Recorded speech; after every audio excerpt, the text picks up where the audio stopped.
What's going on, guys? This is Brenny the Pooh from BoomToasted Gaming, here talking about Sekiro Shadows Die Twice.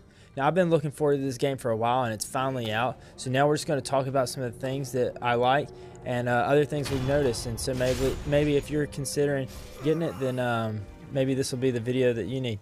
So first and foremost, this is the latest game from Software, makers of Dark Souls, and an older game that I love, Tenchu, and it has elements of both of those. So we'll talk about that. And when I found this game, like I said, I came from the perspective of a Tenchu fan, and it was really cool to see finally From Software making a new ninja game. Because back when Tenchu was really a thing, the latest one they put out was Tenchu Z, and it wasn't all that good. So ever since then, I've been waiting on the next Tenchu, and I was one day Googling Tenchu in Google News, and Sekiro came up, and I was looking into it, and I was like, maybe this is it. Maybe this is the new Tenchu. So I was a little disappointed that it wasn't actually Tenchu, it was a new project. But we'll talk about it later, but I think I actually have fallen in love with Sekiro to the point where I like it better than Tenchu. So I'm really glad we got what we got. And on the Dark Souls side, I was familiar enough with Dark Souls to recognize that there's a lot of the feeling and DNA of Dark Souls within Sekiro.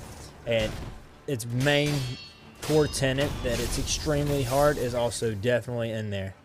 So with about 30 hours of gameplay, I've gotten a good look at the game, so I feel like I have a pretty good basis to talk about it. And before we get into it, I saw one commenter posted on a video. He said, if you're a Dark Souls fan, try Sekiro. If you're not a Dark Souls fan, try Sekiro. And I couldn't agree with that more. I mean, I really feel like this game has something for everyone, whether it be like you like the combat in like the Batman games or Assassin's Creed, or you like stealth like in Splinter Cell or something like that, or the exploration of an open world game or anything like that. It really does have a whole lot for you, so we're going to take a look at that. But I'm having a great time with this game. So without further ado, let's break this thing apart. So set in the Sengoku era of Japan, you're a shinobi who has to rescue his lord, except when you try to protect him in the beginning, your arm gets cut off, turning you into basically the Japanese Inspector Gadget. So your arm, it can turn into a lot of different gadgets. The beginning, you get your grappling hook, and then you get shuriken, an axe, you'll get some fireworks later, and a lot of cool other abilities, including, I'm not going to list all of them, but like you get a cool fan that will like spin enemies around. You get a big metal shield that you can deploy. What else? You get some, this is a hidden one. I can maybe tell y'all about where to find this later, but it's called the Feathers of the Raven, I believe. And basically it's a substitution jutsu. If you watch Naruto, it basically lets you, once you're getting attacked, you can displace yourself. So that was pretty cool. So yeah, all of the little gadgets that your prosthetic arm can be equipped with are really cool, and definitely make something worth working forward to, because they're all cool, can help change your fighting style a little. And yeah, I don't know, it's exciting to finally unlock and equip those. So real quick, looking specifically at the grappling hook, it's really cool that it's something they've added that they've never had before. So even in the Tenchu series, they had a grappling hook, but you had to like slowly aim it, and you would just short distance zip up to a rooftop, but you didn't have the traversal that you have in this game. And unlike Dark Souls, you can use it, where Dark Souls is very linear, you're on the ground and there's not even a jump button. This is completely different, where you can, you know, climb as high as there's buildings or trees nearby, and it definitely allows for some pretty cool moments, whether it be setting up stealth kills or quickly getting out of an area once discovered, or anything else like that, or just traversing around. So the grappling hook is definitely a staple feature of this game, and definitely sets up for some pretty cool moments. Next, the combat, I like to compare, obviously you can compare it to the Dark Souls, but having the posture gauge as well as your vitality or your health it has a cool blend of the two. So you can see in some of these clips that, you know, most of the people I beat isn't through knocking down their health, it's breaking their posture to the point where now I can perform a fatal blow, which is really cool.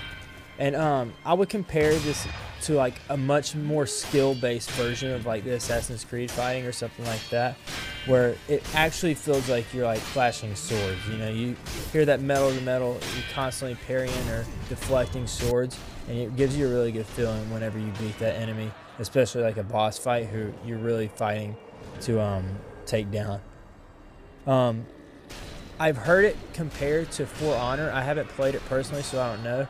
But it sounds like, based on the people I've talked to, that For Honor has a pretty similar system. So if you've played that game, maybe you're familiar with it, or maybe, I don't know, you might learn it a little differently and it might mess you up. So who knows? But once you get the hang of it, it becomes pretty intuitive and you start really quickly seeing yourself become better.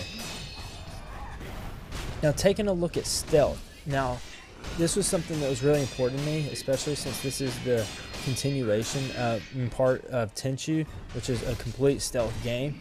It was pretty important for me that they did stealth right, and I would say that they did with stealth, they continued on from Tenchu the same way that Splinter Cell Conviction and Blacklist did for that franchise, where it gives you the option to slow down, use the shadows or whatever, and use stealth, but you also have the ability to go in and start fighting. Whereas, you know, the older versions of the game, so Tenchu and the older Splinter Cells, you know, if you started shooting, you were instantly going to die. Well, in this game, you have a fighting chance, but you also are encouraged to, you know, sometimes pick off some enemies before you actually start that fight. So in the stealth, it works pretty well because you can upgrade your abilities where you're harder to be detected. It's harder to hear you, harder to see you. And you have other abilities too. If you all look up something called Blood Smoke, that's really cool. That basically after an execution of an enemy, you can use their blood to create a cloud of smoke around you and then go back hidden. So that encourages that stealth gameplay. So all of those things, it definitely adds to the stealth mode. And again, using other things like the grappling hook and other tools like shuriken and stuff all add into you being able to use stealth. And it is actually a full-fledged part of this game. Now, basically, just to wrap it up, I've been playing the game probably for, you know, 30 so hours in the 4 days that I've had the game. So it is very addicting and very enticing just to continue to keep playing.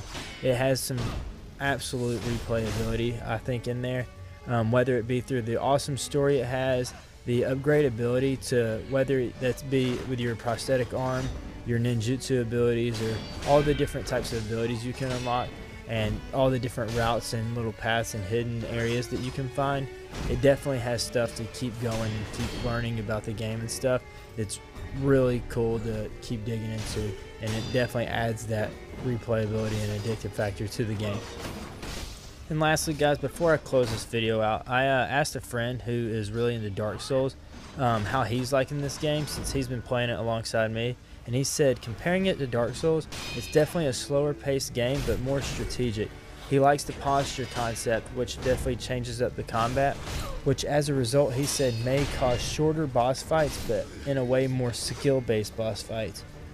He said he's still trying to get used to the stealth portion of the game because that's something that Dark Souls doesn't really have, but he looks forward to it, and it makes it more exciting because he's not accustomed to doing it. So it's just the challenge of something new. So that, like I said in the beginning, if you're a Dark Souls fan, you're probably going to like this game for the things that it has similar and the things that it has differently. And if you're not a Dark Souls fan, this is definitely a game to check out just to, you know, have a new game like this to try, because there's really nothing like this right now out there, and it's freaking awesome to play. Well, guys, I guess that's going to wrap it up for this video. I hope you liked it. This wasn't as much of a technical review how most videos are, but more just thoughts from a fan. So yeah, guys, if you liked the video, make sure you like and comment, and if you want to talk about it with us in the comments, definitely engage us there, and we'll love to talk about it and maybe even include some of the things you say in a future video. But yeah, guys, I hope you check out this game, and more good stuff coming soon at BoomToasted Gaming.